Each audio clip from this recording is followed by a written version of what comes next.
What?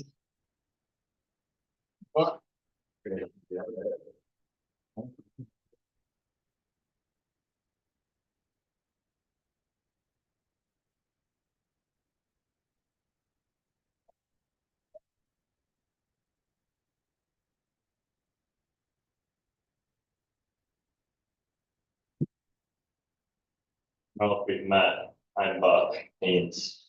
Kathy Anderson, how are you? Nice to meet you. Buck is the consultant on the water project. Uh, Am I okay to take a chair here or? Yep, wherever you'd like.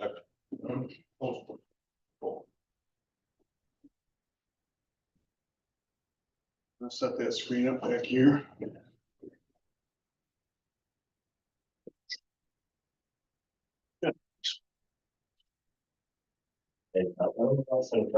Our last meeting. Should have dropped.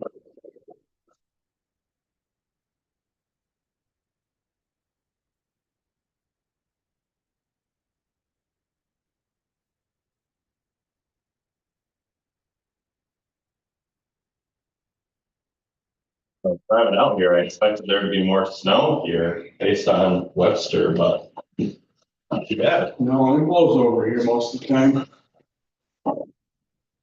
Recently, anyway.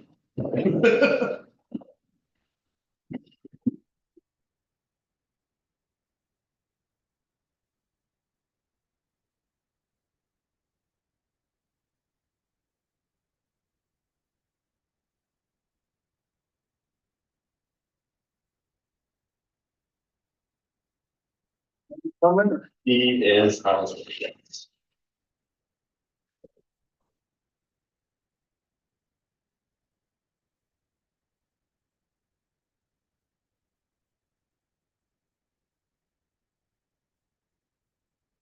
That's your coordinate bag.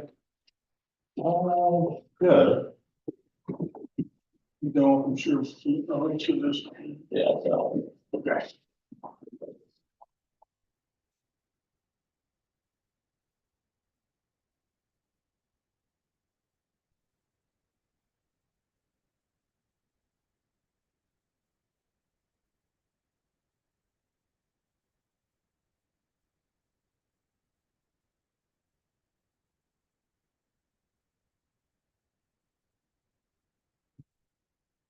You have internet here, right? Yes.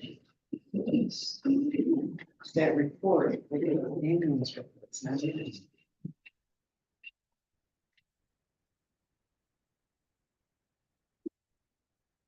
I have a copy of it right here. Do you have the- is it in the bag? No. Let me just make. Yeah, because I really serve for both. Yeah. No way. Yeah. It was a little befuddled. You can pick. Yeah. How are you? Not too bad, how are you? Good. Thank you.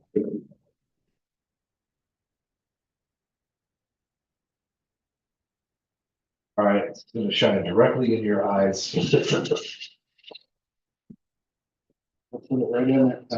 So, I'm sorry. It'll miss me. All right.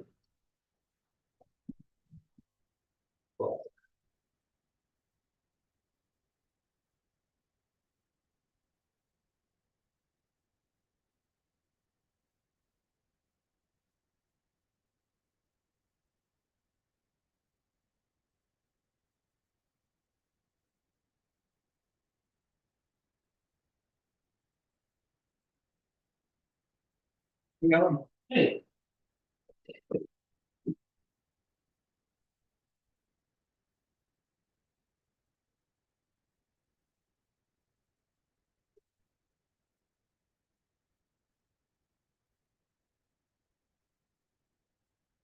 This is Bill. Oh, hi, Bill.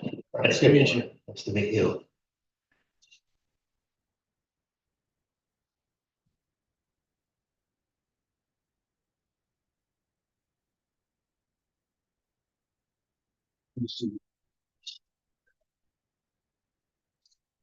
Ooh, we got Did I unplug it somehow? I hope it. Um. What's this thing? Here, I'm not sure if that's the Doesn't original. matter. Doesn't matter. Not at all. We got two more here. It's just so small. Okay. It's one of those, let's focus. Oh, there we go.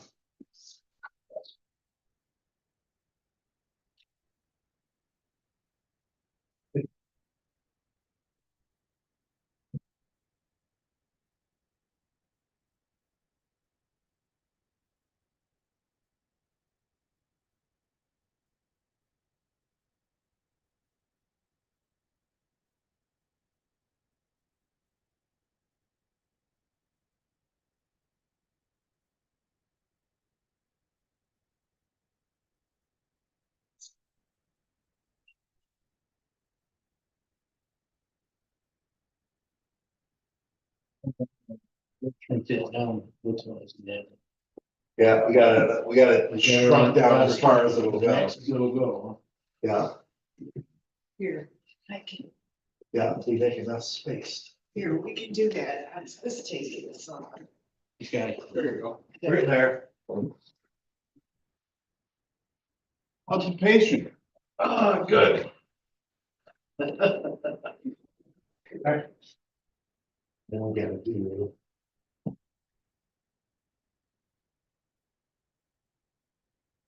Beautiful. Will this show up somehow on the Zoom? It looks. Is it? Well, it'll be on the camera, so Little bit. we can move the camera a little bit when the actual presentation.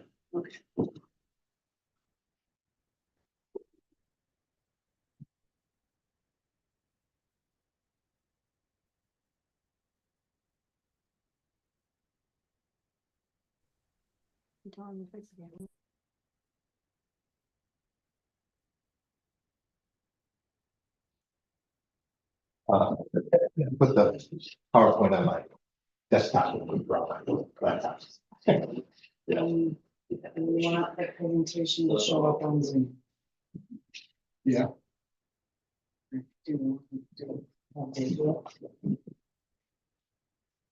Um, If you want me to join the Zoom meeting, I can and share it. Yeah. I just gotta get Oh, there you your go. Yep, we can share it. internet. here, hold on. This is Bob. Kevin. Okay. Yeah.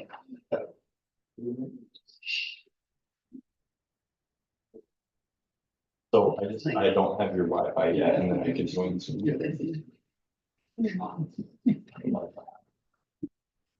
What is the password? SPA fund. Yeah, all lowercase. I'm guest. I'm guessed. Yeah. That's the big one. It's fun. All lowercase. Very secure. It is SP Bay Fun. I like that password. Thank you. Some of us can actually remember that. Then, yeah. It's Oh, So yeah, yeah. can't find where. So it's H, Hain, so two H's, AINES. And that's all downs. At Barton and the Judas.com, so BARTON ANC So that's the LOG. Yeah.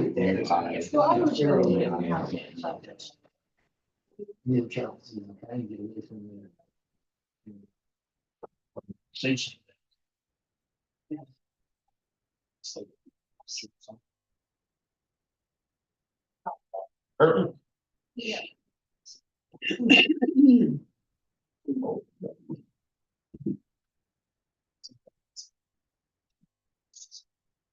No. If they don't mention what it was, they don't charge.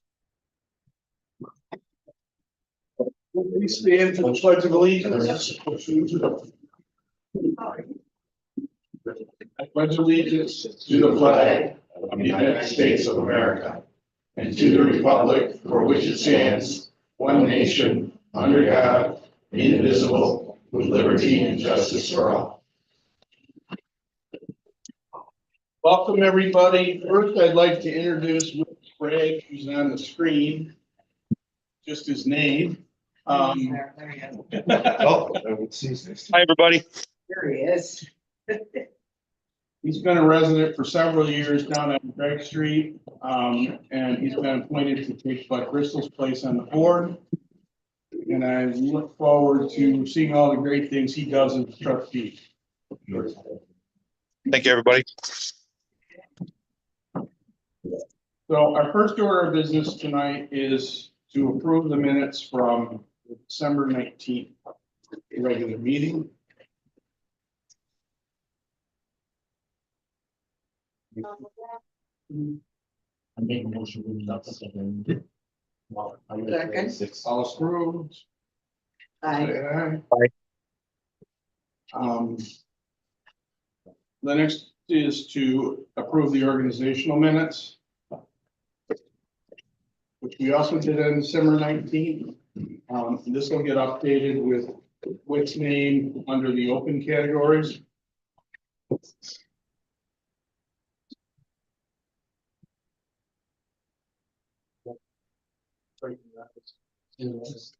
I get the We'll be moving shortly. Anyway. I make the motion to approve the Organizational minutes. organizational meeting. I'll second that. All right. All in favor? Aye. Aye. All right, we'll run through our reports and then we'll delay public comments until after the preliminary water system report presentation. In terms of water level, we have been at 244.36 for more than a week now. We're up about 2 inches from the last meeting. We're supposed to go up another inch in the next month. They're actually regulating the outflow based on the I limit, which is the limit that means ice is forming. So they actually change the outflow almost every day. Brian Skidmore and Buck Haynes from Bartonville and Juice are here. They're going to give us a presentation on a preliminary report of our water system and talk about next steps, of which there are several. The South Municipal Parking Lot. We're just going to pass a motion tonight to put it out to bid. Bartonville and Judas is going to require a little bit more money to include the lighting for that in that bid. And the bid will go out late February, early March, to be open sometime in April before the board meeting, so it can be part of the budget conversation. Fall construction is anticipated of that. Village Hall, we did get our structural report. There's no immediate danger. There are several things that we need to correct sooner rather than later. And there are other things that are longer term. Those are the more expensive things. Kevin is getting contractors lined up to do the immediate work. And once he's got those in place, we'll start getting proposals for the longer term work. The board should consider moving the village hall somewhere. The community center could be an option, and the board members all have a conceptual floor plan that has been shared with them. I've already introduced Whit, and I will be resigning effective January 31st of this month. And Bill will take over as acting mayor, and I'm sure we'll do a great job. In terms of the highway report, this winter is kind of kicking their butt. We're using a lot of salt. We're not getting much snow, but we're using a lot of salt. They're keeping all the trucks in good working order. They aren't really causing us a problem at all. They're working on getting power back behind the ball field. So as soon as the ground thaws, they can make that happen. They're doing some maintenance on the equipment they use in the spring, like the York rake and things like that. Asked that we remind people to remove their garbage totes as soon as they're emptied, if at all possible. They have hit a few with the plows and they go flying. And then they're looking for Christmas trees. If they see any along the road, they will pick them up and dispose of them properly. In terms of wastewater, the average flows were about 150,000 gallons a day. He's really trying to study a lot so that he can take the test and get his license, which would be wonderful. Started to work on the budget. The flume that measures the inflow was calibrated. That's an annual requirement. There's also a problem with the lift station that's in the plant that Calcino is working on. It appears to be a software problem.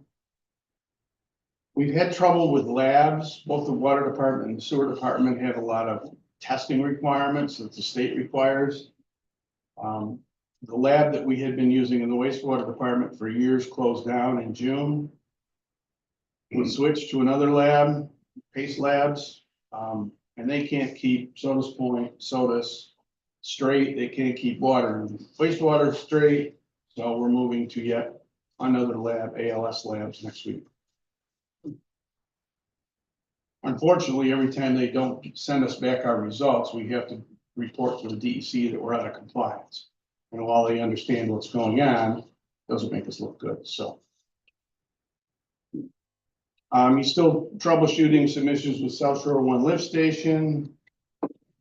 The DEC has requested that we enclose the dump trailer when we're pressing. So Josh is working on alternatives to that. The first quote he got was ridiculous, so he's looking at other options and other contractors. He'll continue to help the water department and things are going in. Bill? The fire department, in the month of January so far, we had 6 calls. We're not gonna, there's CO alarms, automatic fire alarms, most of that kind of thing. Now that the heat's being kicked on and the CO detectors are picking the stuff up more than they would in a regular time. The new line officers, Mark Jones Jr., not really new, pretty much carryover. But WR4 is out of service now, the new fireboat. The SPF DOBO are hosting a New York State Ice Rescue Class 315 and 316. They usually do it down at the yacht club, as long as we have ice. If they don't, they transfer, or they don't, they just do away with it. Mark Jones Jr.'s chief, Chuck Surgeon's first assistant, Brian Williams, second assistant, Danny Motler, third. And then the deputy chief is to be determined. President Chris Schertz, Vice President Mark Lucas, Treasurer Tim Jones, and Secretary Naomi Crockford. Tracy, do we have to cover just the line or just the chiefs, right? Not the business officers? Yeah, the 9 officers. Okay, I'd like to make a motion that we approve the line officers. We have to do that, you know, it's like any new fireman that comes in for the 2025 year. Is there a second? Second. All in favor? Aye. Aye. As far as, let's see, insurance coming that time of year when we get ready to do budget. The parking that's down in the loop in that is something that'll have to get started shortly here to try and fine tune that a little bit in what direction we're going to go with it. And as of right now, that's all I've got. Thank you. Kathy? Reporting for the Silverwater ambulance summary for 2024. Silverwater had 202 responses, plus about 27 mutual aids from other agencies. In these 202 responses, 11 were standbys, 104, about half of them, a little over half were billable. 114, we had ALS assists, and in that also were 76 public assists, not necessarily taking on an ambulance, but maybe helping somebody back into bed or something. The approximate cost of the ALS assist was $11,400, so it's $100 for each assist. during July, August, and half of September. Civil Waters had a full crew, which is 2 people on duty most days. The call responses were 31 for the month of July, 25 for August, and half of September, which is with both crew, was 10 responses. But we had a whole 20 responses for the month. Having a full crew is a plus, but our accounts for ALS is still a drain on the budget. Keith Agner, who's one of our medics, is going to be taking an ALS test in April, and we wish him the best. Bill Kalush is going to transfer, he is the Director of Operations for Civil Waters and has been for the last 10 or 12 years. And I personally would like to thank him for the great job that he has done in that time and keep us running smoothly and keep us running as an independent ambulance, which isn't so easy these days. Keith will be taking that over, and probably Corey Fox, who is the newest medic to the fleet, is going to be taking the Assistant Director of Operations. And that's all about the ambulance. For the first time in, I think, 3 years, we have a good ice fishing season out there. Be safe, everybody. I've seen people on the pier, the lighthouse pier, and there's ice everywhere, and just be safe, you know?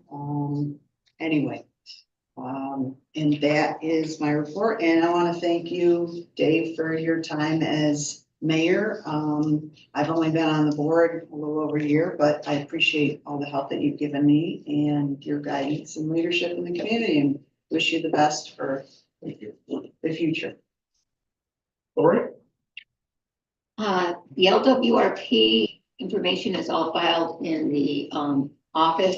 I believe we probably should have a meeting or a BNL, and I'm not sure, Sharon, I know you're out there. You're still gonna leave that, right? Or? Yes, yeah, I'm not, I will. Amen. Yeah, I mean, it's important that everybody know that all the sections of the LWRP are actually in the hands of the New York State Department of State right now, and they're going over not just the content, but the format and everything that whatever the Department of State has to do in order to get us to a place where we can respond to their comments. We expect their comments by April. And at that time, then things are really going to ramp up. For now, there isn't a whole lot to do, but maybe a meeting to discuss how we're going to move forward with the zoning code modifications. We didn't really review that in a long time as a group, so that probably is a good move. Does that have to go to the planning board? I wondered about that. If you do zoning changes or That should go to zoning. or to zoning, because Yeah. that is a major modification. Yeah. So, It's not required to go to the zoning board. The village board is the one that has the power to adopt the zoning code modifications. I mean, you can send it to whoever you want to, but in terms of the process, I don't believe it's required to go to the zoning board. okay, because it's already gone to the state. Well, it's just because you guys are the court that passes it, but you Yeah. can send it to them for comments. Yeah, but I think we would want their comments. Yeah, Absolutely. But in terms of process, it's not necessary, but I totally agree that all of the citizen planners and citizen zoning folks should absolutely have a look at the proposed zoning code amendments. Everybody from the LWRP committee has had plenty of time to go over and review, and they've sent their comments, and they were very active in doing so. And I think the product is going to speak for itself. It's a great product. Parks is going great. Everything's going well. We've got another meeting scheduled for next week, and good news will be coming here really shortly. And the CEC at a meeting on Monday was changed unless it didn't fall in with the board. Okay, thank you. At this point in time, we'll move into old business, and I want to introduce Brian Skidmore and Buck Haynes from Barton Judas. They and their team reviewed our system and produced a very detailed and lengthy report. And now they're gonna run through what it all kind of means to all of us. This is a huge project for the village. And it's obviously gonna cost money and take several years to implement. So it's important that we all understand what and why. Buck, I'm gonna give you the host and then just share your screen and it should work. Okay.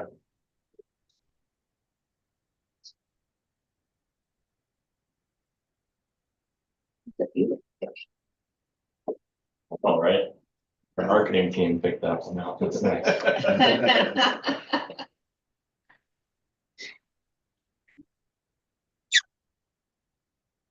Okay. Everybody see that? Cool. Okay. So hello everyone, I'm Buck Haynes. I'm gonna kick us off here. This is Coworker Brian Skidmore. And so we're gonna talk about the water system improvements project for the village of Sodus Point that we have been working on. So we started off by, after we were chosen for this investigation, we started off with some site visits with Dave and your water operator, Nate Pond. And here's some photos from those site visits. We looked at all of your infrastructure from the Lake Road water storage tank, the pump station that feeds the Sodus Bay Heights water storage tank, and the actual Sodus Bay Heights water tank as well. Along with Nate's office and the altitude valves throughout the system.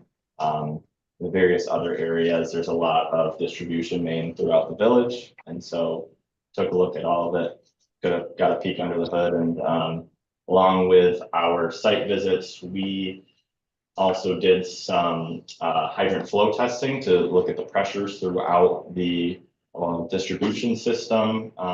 As there were some concerns brought to us about low pressure. We'll get into that a little bit later, but we did that as well. Made a water model and basically modeled what pressures in the system likely look like under different flow scenarios.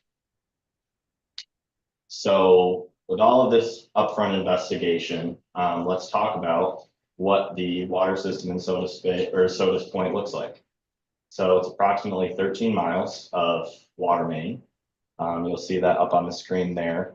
It's broken up on the screen by pipe size. So all of those different colors lines are the different sizes of water main. What you've got also are 2 water storage tanks, like we've talked about, Lake Road and the Heights tank. 2 altitude valves that help fill those tanks. 1 water source connection that's connected to Wayne County Water and Sewer Authority, and 1 booster pump station, which helps fill the Heights tank. Also a note, in 2009 to 2010, there was a water improvements project as well. Replaced about 40% of the water mains in the village. And now this project is focusing on the other portions that were not replaced. So with that, let's talk about the concerns that were brought to us and what we found in our investigation. So one of them was actually not only brought up by us, but also brought up by the New York State Department of Health. In your sanitary survey last year, they do this for every municipality throughout New York State. It was noted that there's only 1 water source connection here. So that is over on Lake Road at the water treatment plant offices, a little bit before that. And that's, again, connected to Wayne County Water and Sewer Authority. Their concern is that there is only 1 source there. So if that were to ever go down, it would be not a good situation. So a redundant source is generally what they like to see for all systems throughout New York State. There is also low service pressure in the Sodus Bay Heights area. That's that lower tank there, the blue circle. Then in addition to that, on both tanks, there is wind damage from the very powerful winds you get off of Lake Ontario up here. There are also aging water mains, that the ones that were not replaced. In our analysis of the water usage versus the water purchase, we found that there is a approximately 49% system-wide water loss. That means, in a sense, that 49% of the water that comes into your system is lost either through aging mains or broken water meters or various amounts of things that could happen. So that's a pretty high number. So wanted to look into that. And then there's also some old water meters that need to be addressed. So with that, here's also some photos. Both your water storage tanks were inspected last April. So pretty recently, Aquastore, who made the tanks in the 90s, came out and did that. So I do want to note in the top left picture there is a access hatch. That's that upper circle of light, but then there's also a hole from the wind and ice that you get on there in the top of the tank. So I know it's been a constant problem that we've talked about, but that's just one of the deficiencies in your system, clear as day right there. So yeah, so with that, we look, and in conjunction with the water model that we produce and talking with some preferences that Nate DeHaan, your water operator, and they presented, we came up with some solutions. So let's talk about those. So this map shows basically a holistic view of the solutions that are listed to the left. And we'll take them one by one. So what a big portion of this project is going to be proposed as replacing water mains, hydrants, and valves in the red, purple, and yellow areas. These are areas that were not replaced in the past, in the 2009-2010 project. Then the secondary item would be that's a secondary connection to Wayne County Water and Sewer Authority on Margaretta Road. The line actually extends pretty close to, I believe that's North Geneva Road. So it would be a fairly simple process to connect there. The pressure is more than adequate to serve the village. And with that connection, there would be also 2 PRV valves, which is a pressure reducing valve added on the back lot connection from the Lake Road tank, which is the south line from the Lake Road tank, and then on Route 14, those orange dots there.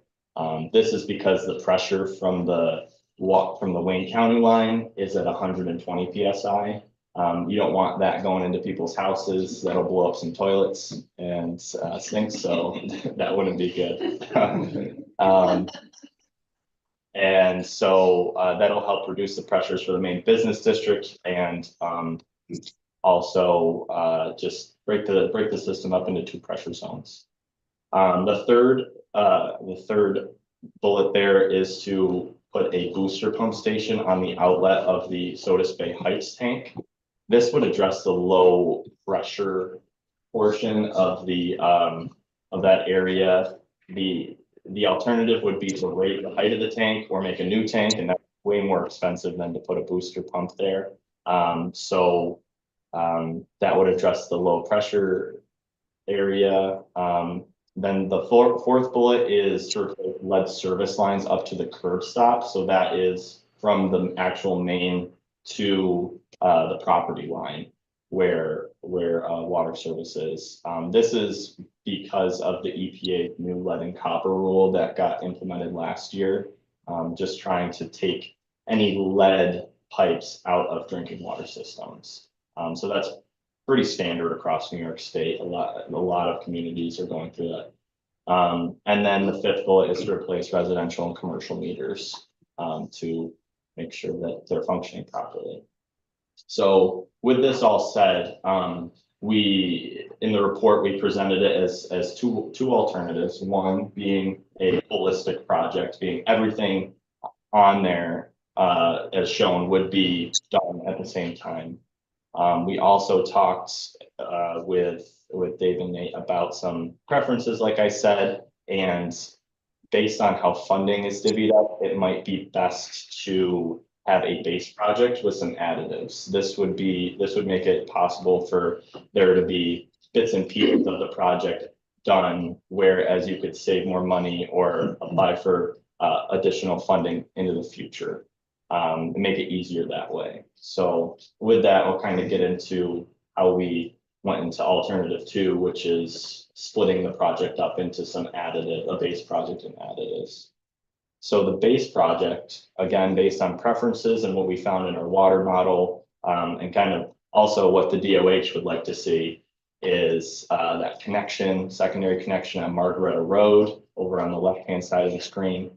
Then on Lake Road, Fitzhugh, I believe that's Ontario, Centel, Seaman Street. Those are the mains that are in the worst shape, according to Nate, Dave. So and they're in a little bit more populated area, so need the most attention. And so that would be the base project. Then we're getting into additive A, which is additional water main that would be replaced. And so into the side streets down there, I believe that's Irwin and Clover, and John Street up in the north section, and then a portion of Route 14 going south. That's old transite main or asbestos concrete pipe. Good pipe, but it is not standard anymore. And so needs to be replaced. Then the additive B would be the mains in yellow there. That would be Overlook Drive, a little bit of Sill Road at the bottom, and then Morley Road on the southern end of the village. And these focus on replacing main that is outdated, either cast iron or transite. And then the last additive is going to be the booster pump station in the Sodus Bay Heights area. This is the last additive, one based on preference, but two, that secondary connection does have the possibility of addressing the low pressure issues. So it just all depends on how the pressure is adjusted when the connection is made. And so with all of these done, let's talk about the fun stuff, the cost of the project. And so I'm going to turn it over to Brian for that. All right, so, yeah, I get to do that. I get to do the fun part. Yeah, I actually volunteered for this for some reason. So you can see the various costs for the base project that Buck described and each of the additives, and understand that these costs are for these as individual projects and includes all the construction costs as well as soft costs like engineering, legal, administrative costs, interest on short-term bonds that you have to take to pay the bills as you progress the project. And all these figures include a 30% contingency. So, you've got your additives A and B, water main replacements, and then the Sodus Bay Heights tank booster pump additive C. Along with that, we also included water main replacement, water meter replacement. You can see that's a big number right there. So we had some discussions with the village about, trying to employ some self-help. There were some, funds available in the water fund for that. So the decision was made for the village to purchase the meters directly out of available funds and do the installation, phase it over I don't know, a couple or 3 years, 3 to 5 years. So the village is going to take that part on themselves. So you can see there's a pretty nice cost savings associated with It doesn't with that. require a referendum or anything. Nope. We bought them on operating funds. It's 250 meters we just bought. We gotta buy more, but I'll do that. Right, but it seems like there should be something that the public is aware of that expenditure. Isn't it over $20,000 that we're supposed to, It was voted on here. okay, we did do that. Yeah. Okay, There was some kind of board action that took place. well, I know we needed it. Yeah. All right, so, Nate says that's the cash register. yeah, that is the cash register. So if you don't have accurate water meters, then, you're not billing and you're not generating the revenue that you should be. We think some of that, you saw the 49% water loss figure. We're pretty sure that some of that is due to malfunctioning meters that just aren't reading. So you'll see that number come down a little bit as you replace meters, but there are definitely. We're also aware that there are some leaks and issues in the water mains themselves. So the ones that were not replaced under the fairly recent project. So there are a number of funding sources available for drinking water infrastructure projects. These are a few of those are the ones that some of which the village would look to pursue. Community development block grant, and they all have different criteria in terms of there's affordability criteria, and they all sort of go about it in a little bit different way. For CDBG, that's based on areas and communities that have over 50% low and moderate income households. So some communities qualify for that automatically. Most communities will need to do an income survey.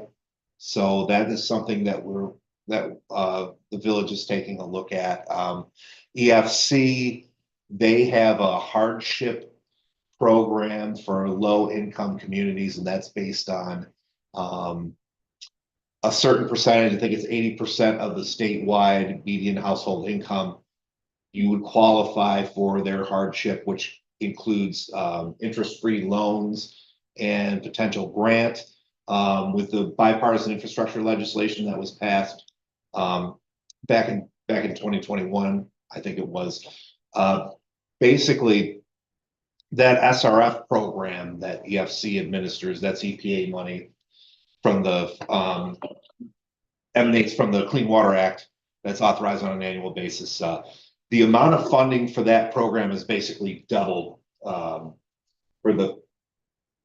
they say for the 5 years after the bill was passed, but really it's going to take probably close to a decade to really disperse all of those funds. So as long as you have your report in and submitted by 2026, then you have eligibility for that.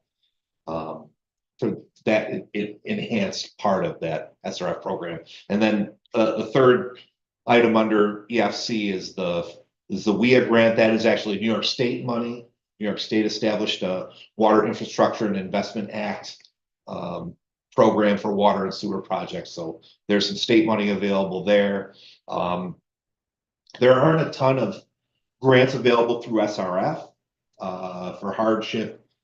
Bill has some also, but also not a ton of those grants. WIA is believe it or not, the state program actually provides a lot of grant funding. So a lot of projects get some amount of grant under the WIA program. But, they're all very competitive. We find that sometimes it takes 2, maybe even 3 rounds, 3 applications to secure a WIA grant, but it's well worth it. So USDA Rural Development has a loan and grant program. There's their loans are given out in 3 different tiers: poverty, intermediate, and market rate, depending on your census, MHI, median household income. Grants are also available. Grants are dispersed based on what your estimated annual water bill would be, including debt. And they generally look at a rule of thumb of trying to get you down somewhere around 1.5% of the median household income in terms of a water charge. So if your median household income is $50,000 a year, RD will give you a loan, with terms based on your MHI, and then we'll try to kick in grant to try to get you down to, for 50,000 MHI, that would be about $750 per household per year that they'll try to get you down to with a grant. Sometimes they can do it with their grant. Sometimes you'll have to get grants from other sources. And then down at the bottom, these are some of the kind of those three up on top are really the big three funding sources for these type of projects. But down at the bottom, you got Northern Borders Regional Commission grant. Those are grants up to $1 million based on economic development, job creation, job retention, those kinds of things. Certainly there's a big tourism component to the local economy. So there's certainly an angle, I think, that is available to us that might give us a chance.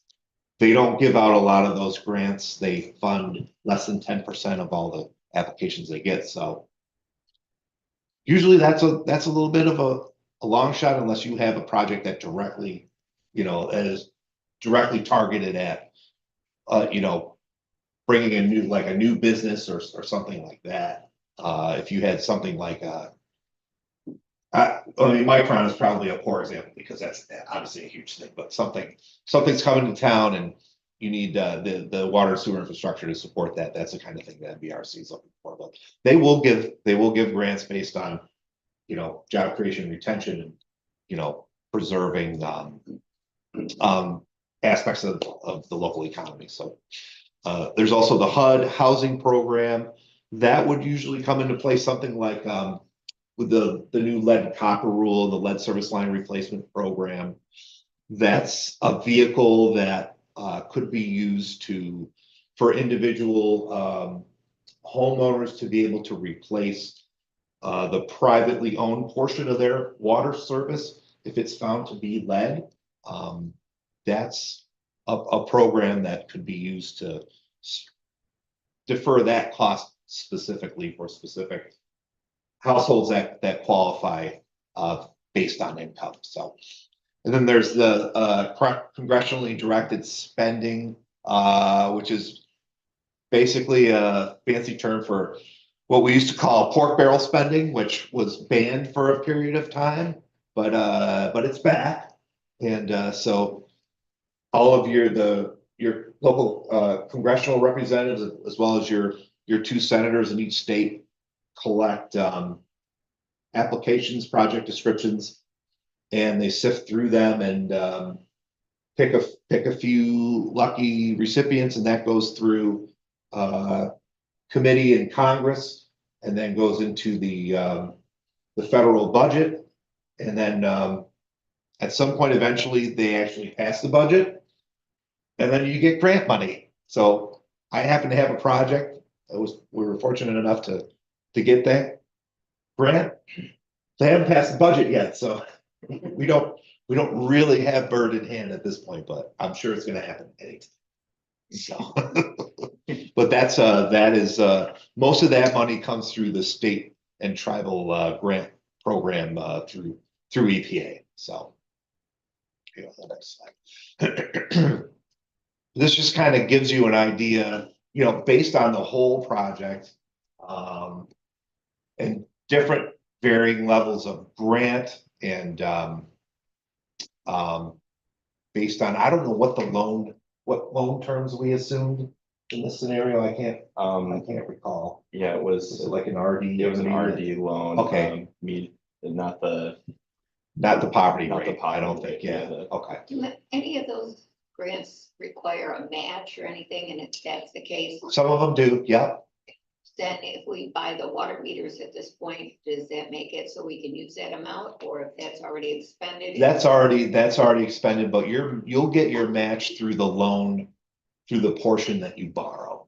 Okay. So, yeah. So And it can be used or not? no, not the meters, no. But through the loan portion of the funding package that you'll get will serve as your match Okay, for gotcha. these, under these various scenarios. So, you know, $1 million, 3 million, 5 million, 0. It's based on a 38-year term for a loan for the balance. I think the current interest rate is somewhere in the It's like 3 to 3.5%. Yeah. Ballpark. Mhm. You have, we do an assessment of, equivalent, what they call equivalent dwelling units, which is like basically every single family household is 1 EDU.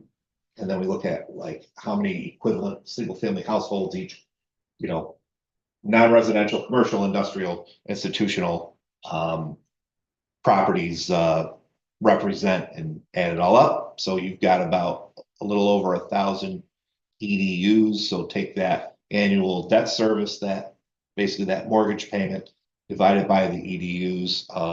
And you can see under the different scenarios what the estimated increase in the in user costs on a per EDU per quarter basis would be. So again, you know, you're getting into some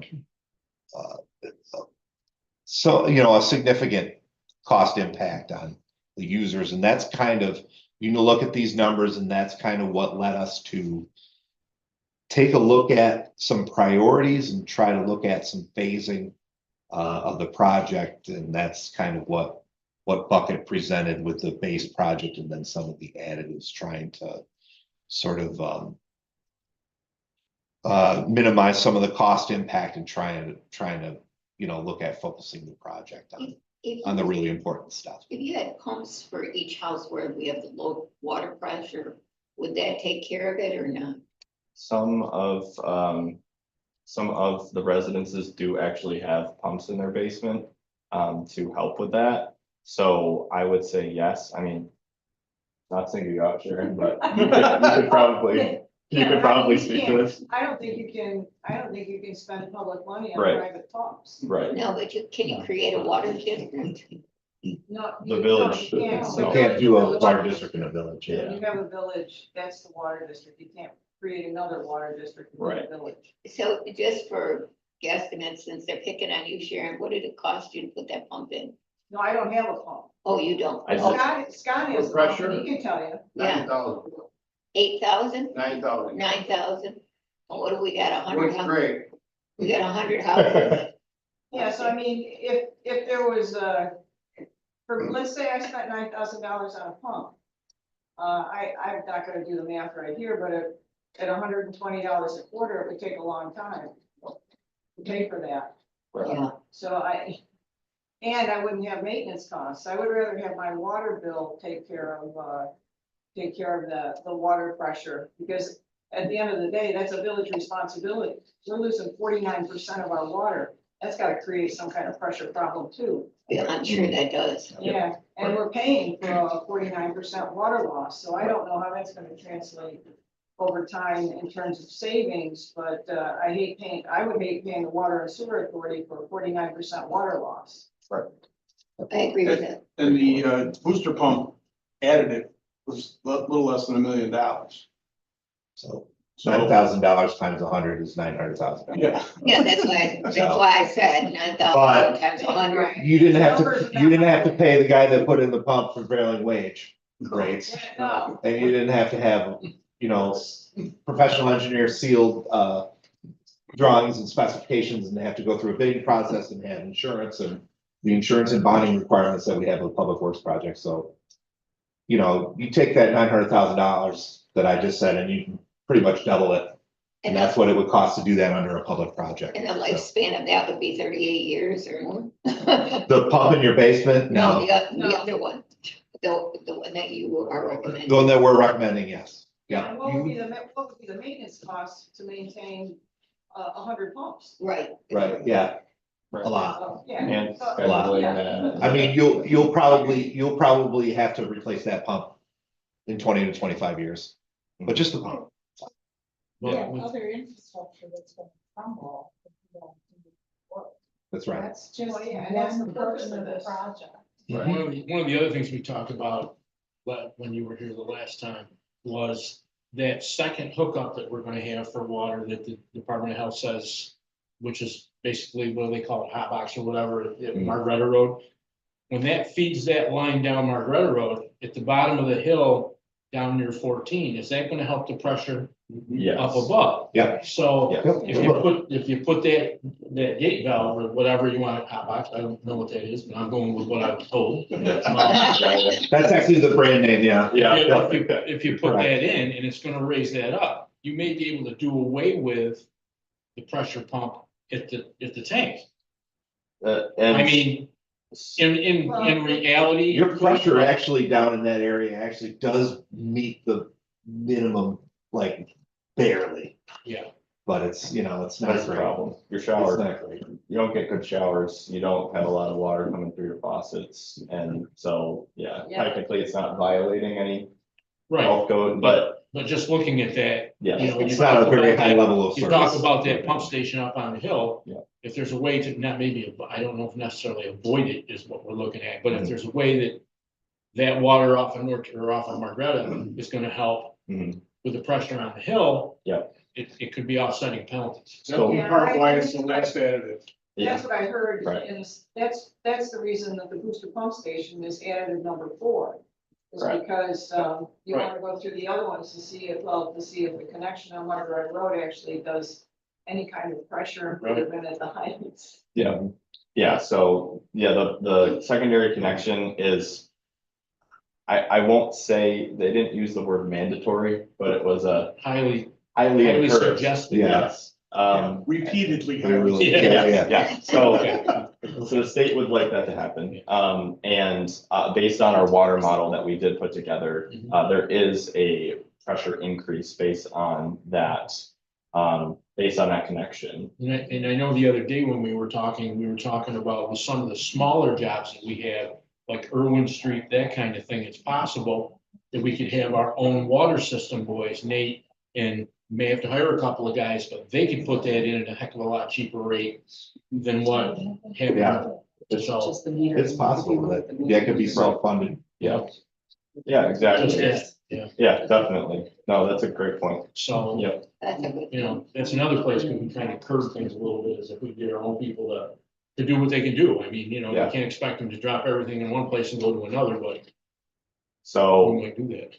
you do bring up a good point, Bill, on having self-funded work, and I'm gonna get into a little bit more of that. Sorry about that. No, that's a great point.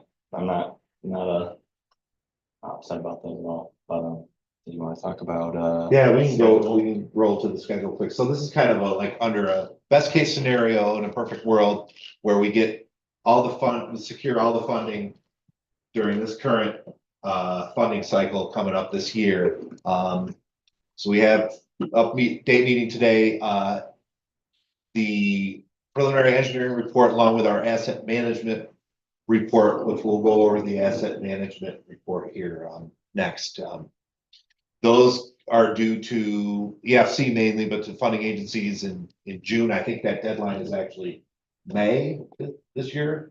I have to check, but. I think yeah, it's it like the was. Friday, like before, not before Memorial, Day, the Friday before that. They keep moving it up. They used to be due in September. A few years ago, it was the Friday after Labor Day, and we got to June this past year, and now this year, I think they pulled it back to May, so They they want keep their giving us summer less and less time. Yeah, they want to get through this stuff and then have their summer off. Right. We'll plan, I think sometime in the summer, we've talked about maybe having a second public information meeting. Just to kind of, we'll probably go over most of the same stuff, but we can at least give an update and say that we're applying for funding and what the plan is. At This that stuff point. that you're talking about now, we've already done that once, correct? At the fire station, didn't we? Yes, we had, yes. We already had. We already once did that, there. yeah, it was August, I think. Then you guys Something like fine that. tuned it in essence, what you said you did Yeah. more with wording in that, and then now we're into this one, and then you've got another one, okay.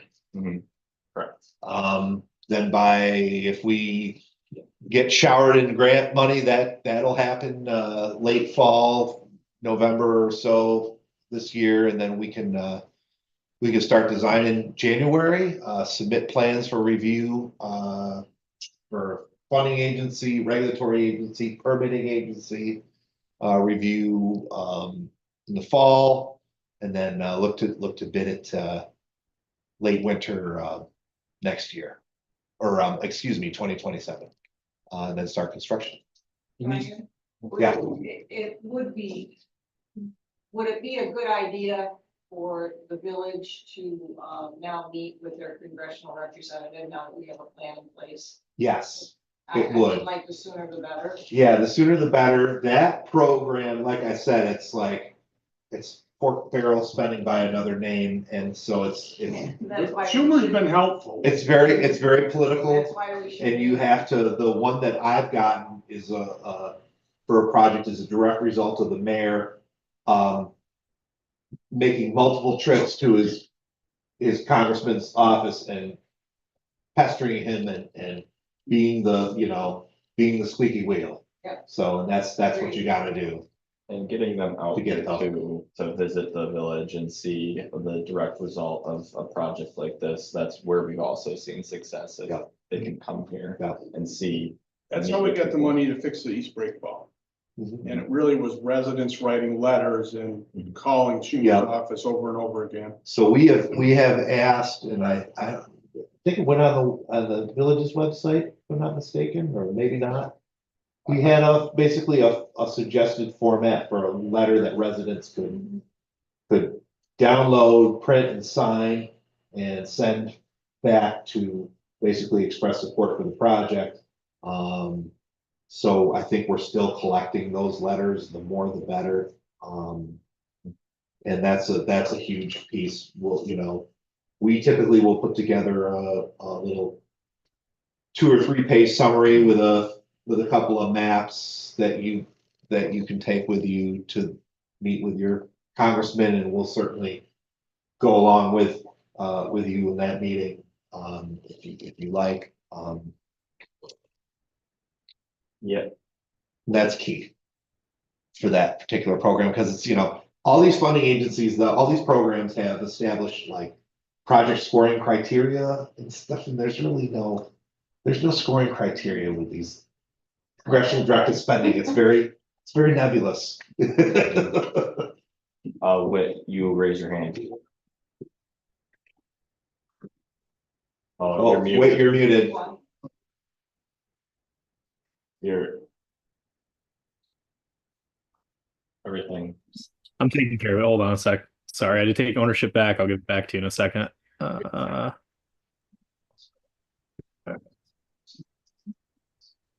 What you should be able to unmute now. Go ahead. Okay. Yep. So just a quick question on this is like $500 or so additional per year per water person or per water dwelling. Are we looking at what this will cost actually over the next 3 or 4 years as we go through the bidding process? Is that 30% anticipated to be enough? Or is this actually going to balloon to $750 a year per person? Just in my world, that happens quite frequently. Yeah, we include inflation. Yeah, we include inflation. I don't know if it's to 2027 or 2028. Yeah, it was to 2027, then we also included inflation to 2030 and 2040. If you wanted to look at those numbers, we can get them to you, but that's also why we broke it up in phases, just for the reason that it might not be affordable now, but it will only most likely get more expensive. Yeah, no, understand. I just want to make sure people are thinking about that, because I'm sure we're going to have people howling at us when they see their water bill, which is probably the highest in the region, go higher. Got it. Yeah, Noted. understood. Yeah, thanks, Will. Share my screen. All right. I'm giving it back to you now, and then you'll be able to share. One sec. There you go. Thank you. Yep. Share. So along with the preliminary engineering report, we also put together an asset management plan. So Buck will give you a brief overview. It's kind of a supplement to our engineering report. Yep, so there we go. So yeah, asset management plan. This again kind of takes what I like to say a snapshot of, hey, what does the village water system look like at this moment right now? We look at the date of when things were installed. We look at the condition of every asset in the village water system. And just give it based on a numerical scale, whether it's likely to fail or not, whether it would be like a good idea to replace it, or if it's in basically good working condition. So we looked at all of the assets, hydrants, valves, the tanks, altitude valves, all of the different assets in the water distribution system, gave them each level of risk, basically, and that's detailed out in the asset management plan. And then we determined whether one's likely to fail, and this also helps. The goal is to basically help you all as the board to best budget for replacement of said items. So the PER, the preliminary engineering report presents possible solutions. This will help you plan for the future. So maybe one of those items we suggested isn't necessarily a high critical item, but in the next 10 years, it will likely be so. So you could set aside some money for that. Or to Bill's point of, hey, this is a high risk item that we need to do. Let's hire someone else because it'll be cheaper to address it so that we can have that. So it's to help the village board best advocate for everyone in the village and take care of the water system. Yeah, it's nice. It creates a nice inventory of everything that you have down to like all the hydrants and all the valves. Mhm. And how many you have and where they are, what condition they're in. And then it basically, there's a sort of a quantitative analysis that we do where we identify basically based on how critical the asset is, what condition it is in, and what the likelihood of failure and consequence of failure is what they call it. So the 4 factors. And there's basically an equation, and then we rank them from the highest score from the most critical and in need of replacement assets on, and that helped us. We took that and we revisited sort of our priorities, and I don't know that anything really changed as a result of that analysis. So that if nothing else, it can kind of confirm that we had our priorities in order. One of in the outputs engineering of that report. part of the project, though, was the GIS map of our system Yeah, that Nate has on a computer and also has access via his phone. We had a water main break almost 2 weeks ago now, and he was able to confirm what his head thought in that what kind of pipe it was and Yep. what size it was. Right. So he could bring the right repair parts to the break. Normally, when we have a break, somebody's running back and forth getting different Yep. repair parts. And we didn't have to do any of that, which was wonderful. and while we're seeking funding and going through the process, which takes some time for this project, there may be a couple of really critical assets that you might want to decide to budget some funds to try to maybe proactively replace or repair on your own, because it just can't wait. Are there any regulations such as when you have asbestos removal or anything with the lead pipes or with the asbestos piping that you were talking about? Is that a special removal? Asbestos pipe is typically, that asbestos pipe is abandoned in place, but typically you will have to you'll have to cut into that pipe, and then yes, you have to have an asbestos abatement contractor come in, and they tent the site, and then they come in and they basically they wet everything down and keep a continuously wet condition. And then they go down in there with the Tyvek suits and respirator and remove that pipe, and then they have to dispose of it properly. And it's pretty expensive. So we, for the most part, if we're gonna replace an asbestos cement water main, we want to replace the entire stretch So that we're connecting to something other than asbestos cement on each end of that replacement. Sometimes you can't get there. But we don't pull that stuff out of the ground. We leave it in place in the so worst cases, you have to tap in at each end with your new pipe, and bring it into that asbestos cement pipe. So we only have two spots where you have to do the abatement because it is very. It's How very many years expensive. does that take to disintegrate and become a problem for somebody else? Asbestos cement pipe holds up pretty well, but it will get brittle over time. Contaminate the soil or something? Nah, not It really. should be It's okay. really, it's the friable, it's the airborne Right. particles that are the problem that cause Okay. It doesn't do much damage then. no, and that's why they keep it wet. That's why they wet it down continuously so that those fibers don't get airborne. So the lead pipes don't have the same kind of abatement program. No, I don't think there's Sure. any, So our local people, if we do any replacement, don't have to be worried about that. It's the water mains are replaced. No. The taps and the will be replaced to curb stop, Right. which is really our responsibility. yeah, I don't know how the. handling from the lead curb pipe stop is to the not, house gets replaced. just keep it out of your mouth and if you handle it, keep your hands out of your mouth. You know, Wear you gloves. don't ingest it. I don't know why you would, but. Yeah. Lead tastes lousy, so I can just tell you that, and just take my word for it and don't try it. Any questions on presentation? Yeah, that is pretty much the end, so we can just go to questions.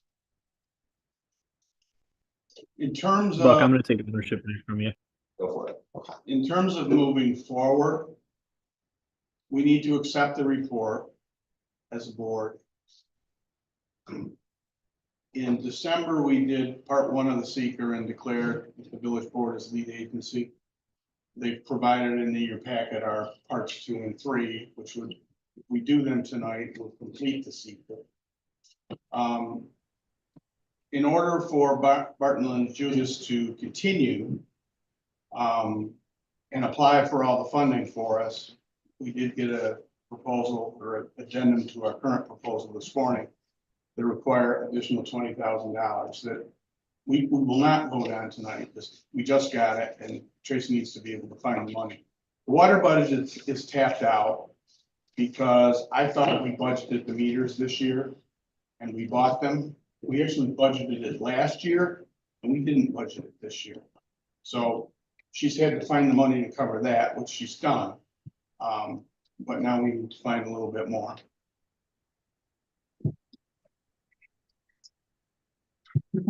I'll look at my couch when I get home. So I guess first, is there a motion to accept the report?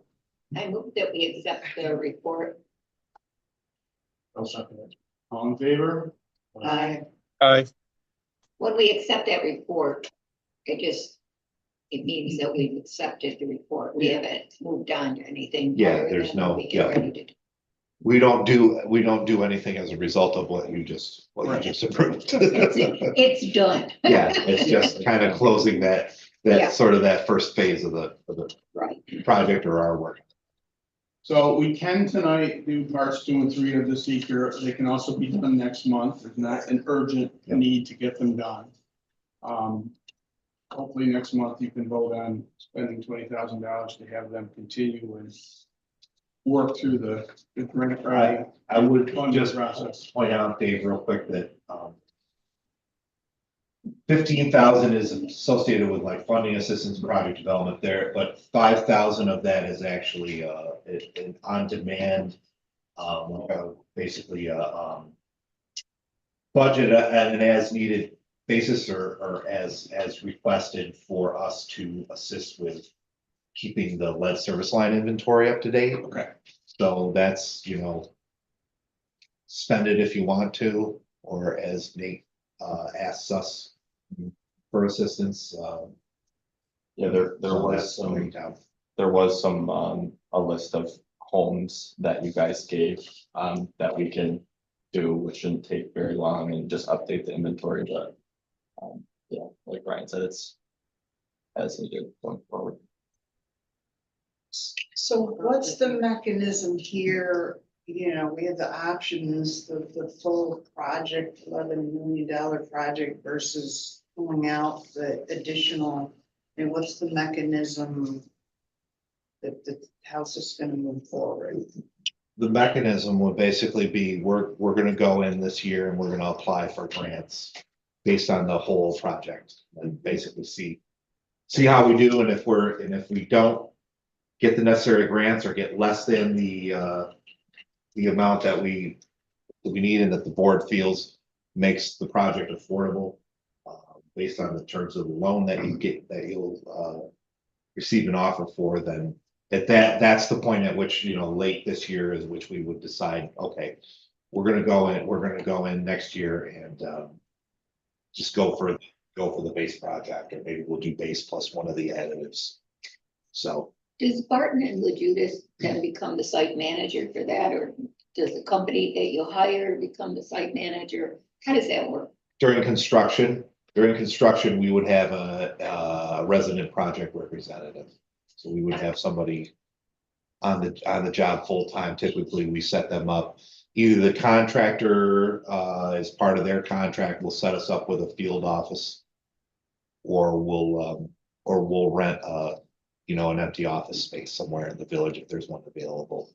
And they'll be here, full-time, overseeing the work, noting deficiencies. They'll communicate with us if there's a problem. We have regular meetings where, design office staff will come out and assess, where we're at, answer questions. Of course, we'll answer questions on a daily basis as we go along. That on-site representative will put together daily reports, and those will be shared with whoever in the village, with Nate and with the mayor and village board members, or whoever else wants a daily update on what's going on. We track quantities, and there's monthly payment applications that the resident project representative signs off on every month, that go to the funding agency for approval and disbursement of short-term funding. That's all part of the 11. All that, that's all that's baked in, like I said, all the soft costs. And that on-site representation is all baked into the figures that we had on the slide earlier. Which I forgot to pass out a printout of that, so. Yeah, sorry, you can actually, the presentation is yours to keep. Yeah. Sorry about that. Yeah. We could have probably Apologize. passed that out ahead of time, but. Yeah. You So. know? Well, you folks would be in charge of the grant writing. Yes, we'll do the grant writing, and then we'll do once the board decides to go forward, we'll do the design, put together the permit application. We do everything in-house. We subcontract some things like survey, geotechnical evaluation, soil borings to characterize, and try to see if there's areas of shallow bedrock where we might need to have provisions for rock removal in the contract. There will be probably a part of the inspection that we'll probably hire out, because we'll have minority and women business enterprise requirements as part of our work for the funding agency. So we'll have to hire, there will be a period of time during the project where we'll probably have a second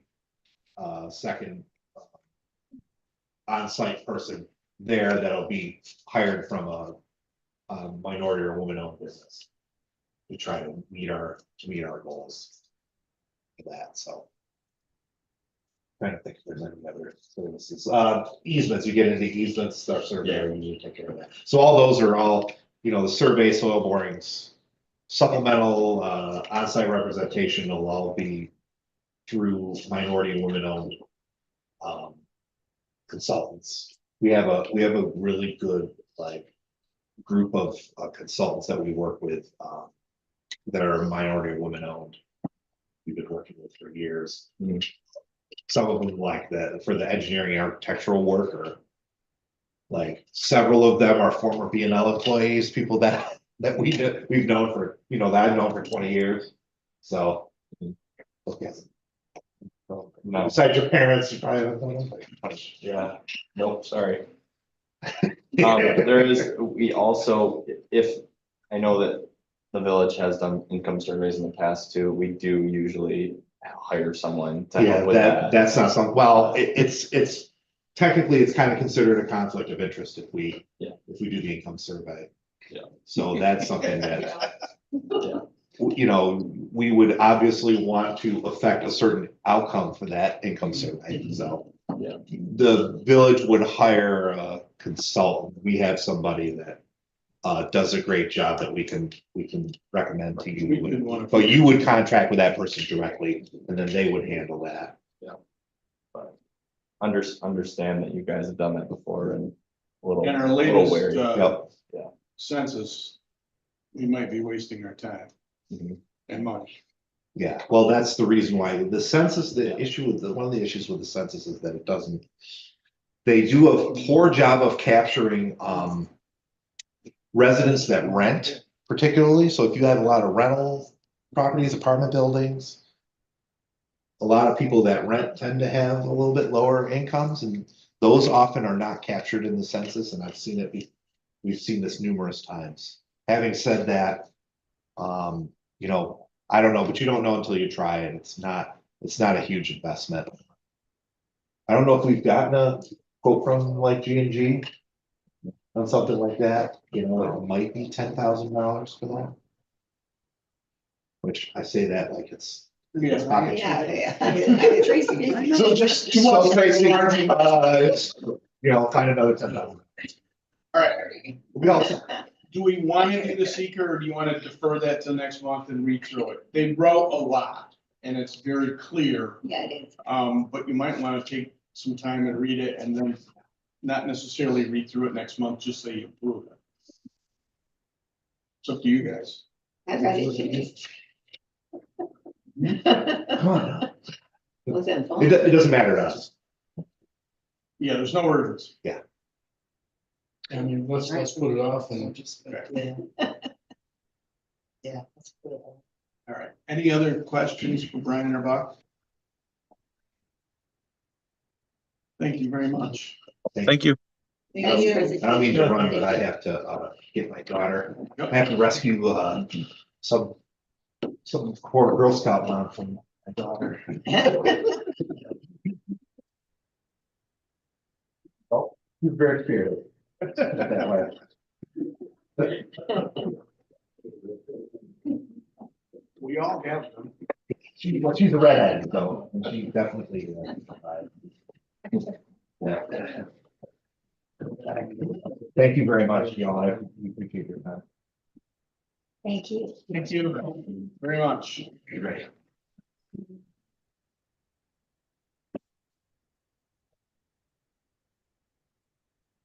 You don't have to rush, but we're just gonna keep going. Okay. Sounds good. All right, public comment first in the room. Is there anybody that would like to say anything in the room?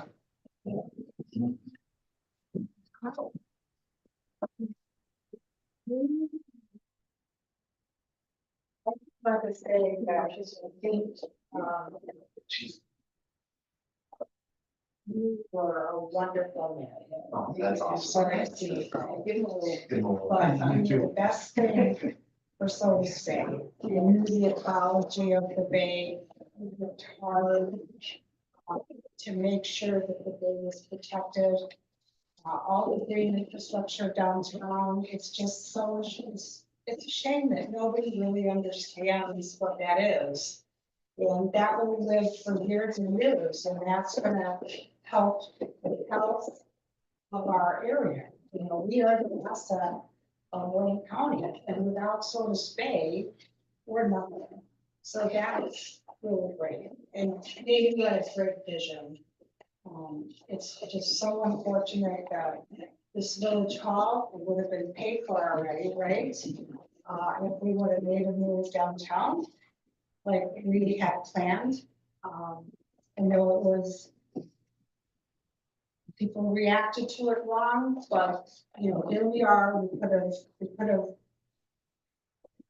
you know, I made a motion. So anyway, thank you for your support when I was trustee, we always met, we always talked, and, they were just wonderful to work for.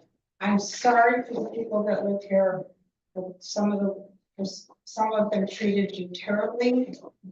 They lied about things, they had conspiracy theories, and I just apologize for some of the people in the village, Dave. You didn't know that. You didn't deserve that. You worked really hard. I live here. I know how many hours you put in at the office, and it was a lot, and you did a lot of work for those, so thank you. Thank you. Anybody else?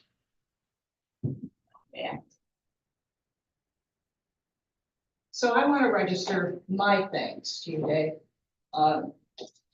I retired once, I retired again. He's here. And honestly, working for you and with you was fun. I mean, it's been a long time since I really enjoyed doing this sort of work that I, have done for 44 years. There wasn't a lot of, there was no pushback. You embraced innovative ideas, and you weren't afraid to move forward with them. And it was just a joy to work with you. So you have certainly earned your retirement.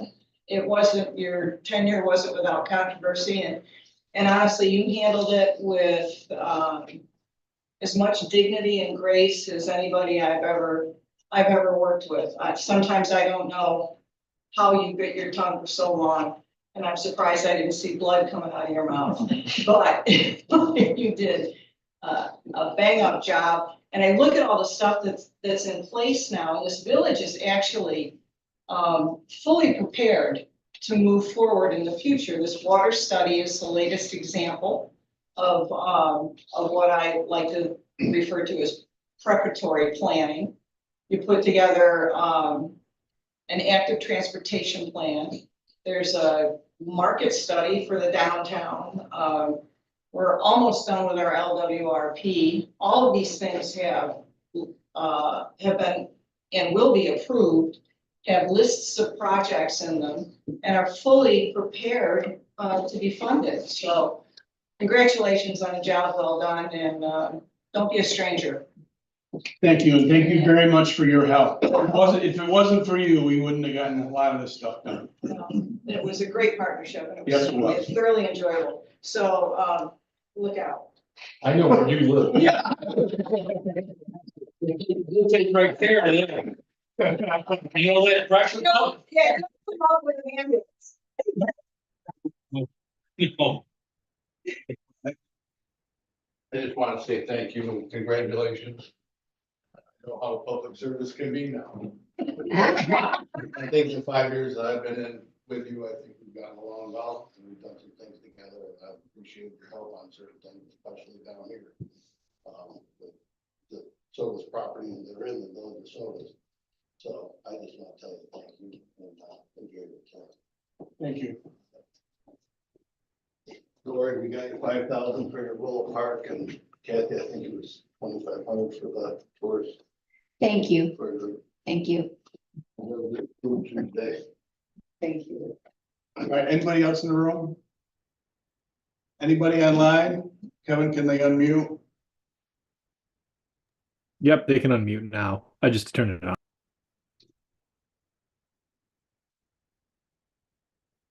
All right, thank you very much. We'll close public comment.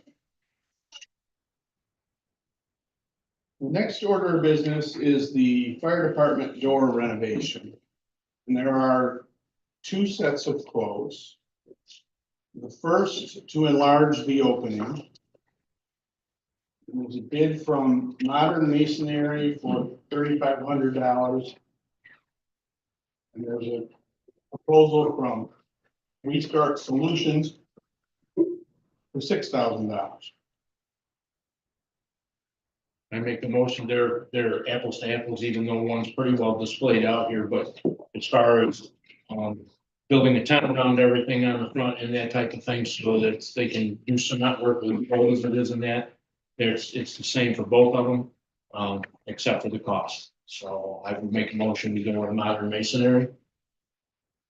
Second, All in favor? And the reason for doing this is, in case everybody's interested, they want to get the new water rescue right, in the building. In order to do that, we had to open up a door to move our rescue truck, move our rescue truck over. And then move our other engine down, so we can keep the boat right inside. They can work on it through the winter, have it ready for spring. If it were needed early in the spring, it's there, but that's the reason for opening the door up to make room. It's basically it. The building wasn't made for what we're trying to do. So, All right, we've got a motion and a second. All in favor? aye. Aye. I'd like to mention there were 3 quotes too, and I appreciated that. And one could not quote because of insurance requirements. right. The next quote dealing with this is the door itself. And as I understand it, one is a new door completely. And I think that's Marion door, right, Phil? Yes, it is, yes. And then Martin's door service is for 34,3456, and that's changing out the tracks and all of that, but adding just a new panel on the top. Did they show anything that is gonna show how that would look? That No, building, it's all gonna be white door again, like it's there now. The front of the building will not change any. It'll be just like the entrance to the door next to it. The only thing that we're gonna end up having to do is just paint the steel frame that's there when they replace that. These quotes were, there again, were apples to apples when it came to replacing the steel frame and that kind of thing, except for the door. The door, like David said, was set up to Marion. They wanted to use a whole brand new door. There's nothing wrong with the door that's in it, other than, and that's why Martin's is gonna go with just a single panel above it. It saves, $3,000. yeah, So, that's what I Yeah. thought, but I, and both of the people here, all of these people that put in bids can start extremely soon because it's quiet for them right now. and did the fire company have any preference?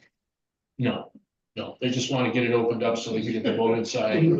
Okay, so Martin's door, I've had them do some work for me, just maintenance, Martins, and they were very good. don't move, Martin's. I'll second. All in favor? Right, Aye. All right, now we'll move on to new business. The municipal parking lot. And I think the plans are in your board packet, but I think you've all seen them before. As we talked about going out to bid, we realized we had not designed any lighting in the parking lot, and we removed the lighting that's there today. So they sent us an amendment for $5,500 to design the lighting, included in the bid spec. And review the bid spec. We're gonna get them all back.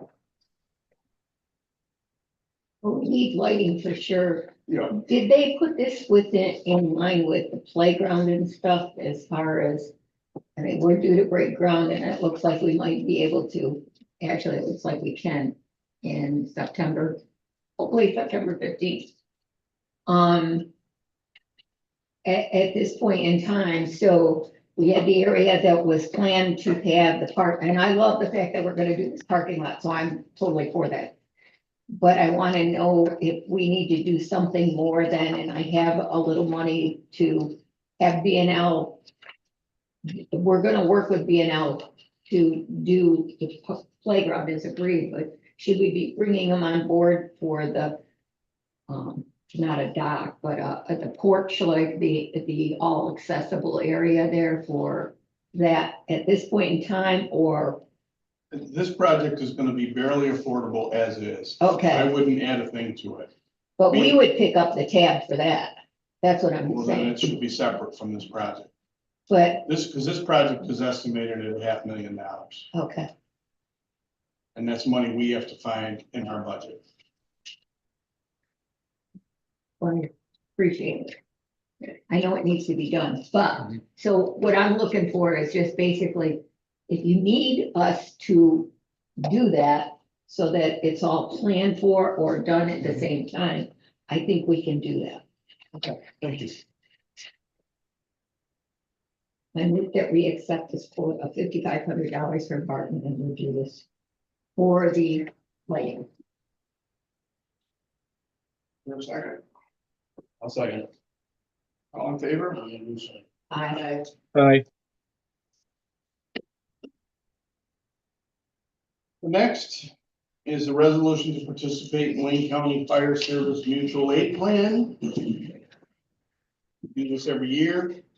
Whereas Wayne County Fire Service Mutual Aid Plan was originally adopted in 1961, whereas the Wayne County Fire Coordinator, after soliciting comments and recommendations from fire services, drafted a new mutual aid plan.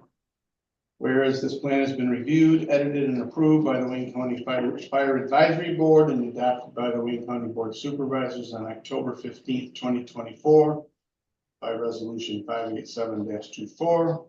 Now therefore be it resolved that the Village of Sodus Point Board of Trustees approves the participation by the Sodus Point Fire Department in the Wayne County Fire Service Mutual Aid Plan without restrictions within the meaning of Section 209 of the General Municipal Law.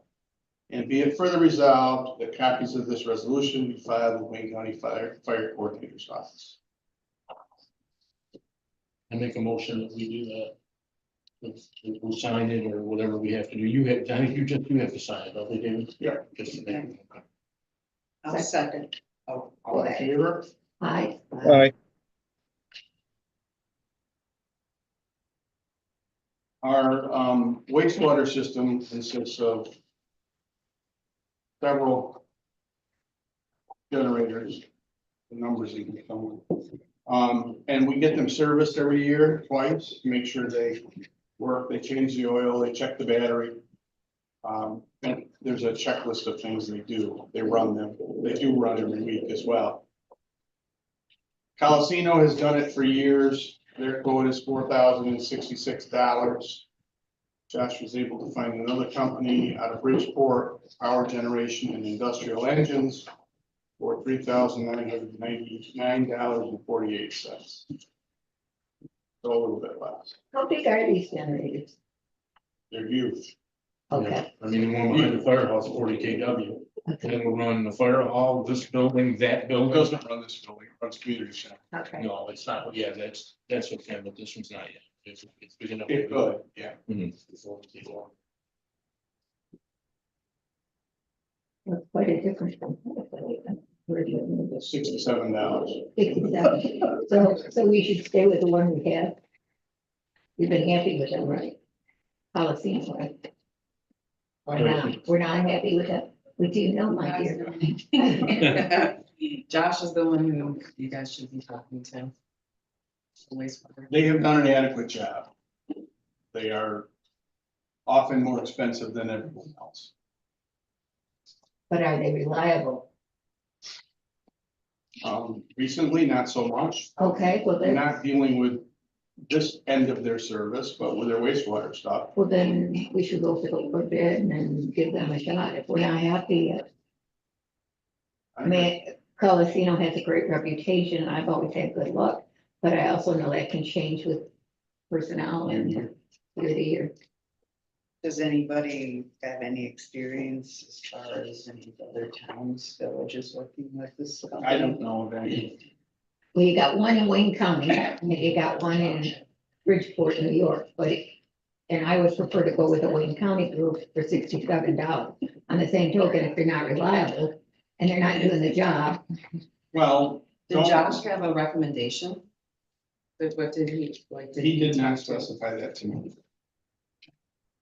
Because he's. Where we've had trouble with Colosino is getting them for some wastewater problems. And like getting our flume calibrated was 2 months worth of Josh calling. This has never been a problem. well, it's never been a problem. You should stay with Wayne The County. maintenance. But when we write the letter, we should notify them that it has been a problem or somewhere along the line. They're very aware because I called the owner. Oh, okay. So do we know if he's making any changes there or not, or? You never know what's going on there. Family business. Yeah, I get Well, it's those. like you said, the majority of that, I mean, you've got a sewer plant, not the majority of it, but the majority of it is pump stations and that kind of thing. Yeah, it's all those electronics. It's, yeah, It's not this at all. Yeah. This is a whole different team. I'll make a motion, we stay with Coliseum, and talk with Josh, well, Well, shouldn't you talk to Josh before you First. make the motion? yeah, Except you need it, right? Well, we can wait. It's can yeah. be held till next All month. right, then that's what I'll do, it takes a motion or whatever, Trace, whatever we have to do, Table. to table it, yeah, and then talk to Josh, and see how he feels.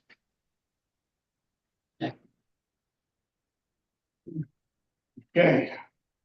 Is the end of new business? Now we need to pay the bill. 1 through 60, totaling 65,840.11. General 36,447.65. Water 9,892.20 and wastewater 19,526. I make a motion, pay the bills. Second, All those in favor? aye. And then this is what Dave was talking about earlier, where I have to find. It was 60,512 for the meters. And so this is just a resolution using the unreserved fund balance to appropriate So this is what I was talking about. 50,512. There was 10,000 budgeted in the equipment. And so I only have to, I'm using 50,500 in the balance, in reserve fund balance. So that is the resolution. I make a motion to pass that resolution. You, Tracy, the. Second, All those in favor? Aye. aye. We're gonna attack that with the oldest ones first, or the ones we know. They're doing that are Margaret broken? Road first, which Okay. is 65 meters, and then he's got a list of quick meters. He replaced 2 or 3 in the last few days. Okay. Yeah, And is that going well? Is he happy with the meter? yeah, he loves them. Perfect. Will they do automatic billing and stuff when we're done? Yes, not automatic billing, but they will update the billing system. Thank you. But we gotta step our way through that. Yeah. What I'm gonna distribute right now is a draft copy from the planning board of chapter 151, short-term rental. I would suggest that you all read it over the next month, and at next month's meeting, you schedule a public hearing. If you have questions, comments, get in touch with Bruce or one of the planning board members. I just want to make sure it's still on. I think they've done an excellent job, Yeah, sure. on it as well. Any other business? All right, and I think we will move into executive session to talk about the potential litigation. We may come back into regular session to do some action, or maybe we won't, we'll see. But so everybody knows, we may come back into regular session. Dave, I'm gonna kick. The only people in here are me and Buck Harris, or Buck Haynes. Sorry, I'm gonna kick both of us out, and then just put a waiting room on it so you can keep Wit in for the executive session. Perfect, thank you. Thank you, Kevin. Thank you, David. Stephanie, you're making the motion to go on. Yes. Discussion, and Lori, you're gonna. Yeah, second. Thank you very much. Of course. Thank you all for giving us the time today. Yeah. Brian seemed pretty good. Yeah, he's hanging in Have a there. good night, guys. I'm leaving for it, and you guys Thanks, welcome back. Yep.